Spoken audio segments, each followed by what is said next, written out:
things about Houston is its diverse culture, and what better way to learn about a new culture than through the universal language of dance? The Afro-Latin Festival is this weekend, and here with more is the founder, Raul Orlando Edwards. Good morning. Good morning, Deborah. How are you? All right, you and I have had this conversation for many years, how people kind of misunderstand how someone could be considered Hispanic, but also be black. In fact, I asked the audience, I said, how many of you are freaked out when you see a black guy speaking Spanish? And you're like fluently, like he didn't take it in high school, like he grew up with it, right?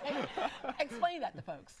Well, what people sometimes forget, and in basic, like what people get in school, is that the slave trade went all the way through the American continent. Yeah. As a matter of fact, it went to Latin America before it came to the United States. Right. So we have, I think Brazil, for example, one example in Brazil, they had more Africans in Brazil outside of Africa. Yeah.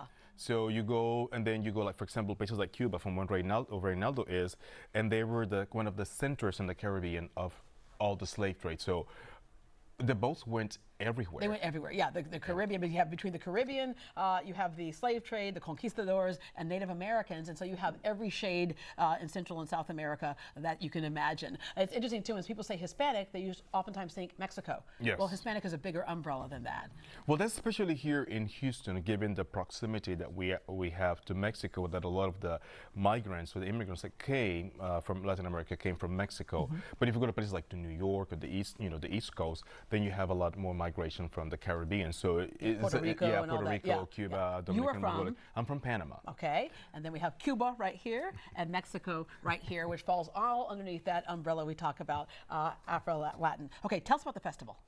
The festival basically is a celebration of the culture that make up Latin America, and then we celebrate the European, we celebrate the Native, and we also celebrate the African and other little influences that we have in between. Yeah, so it's gonna be a whole lot of fun. Yes, and it's going to be, we're going to explore these cultures through music, through dance, through shows, and panel discussions. There's a truckload of things and activities that people can actually experience. Okay, there's one thing I remember you always told me. You said when you are doing like the salsa, it's not about your hips. Everyone thinks it's about the hips, but it's really the It's a combination of things. Okay, let me just stop. The 6th Annual Afro-Latin Festival will take place this Thursday through Sunday. It's running throughout the weekend, and you can, it's at the Westin Galleria, and you can log on to greatdayhouston.com for more information. But right now, take us to break.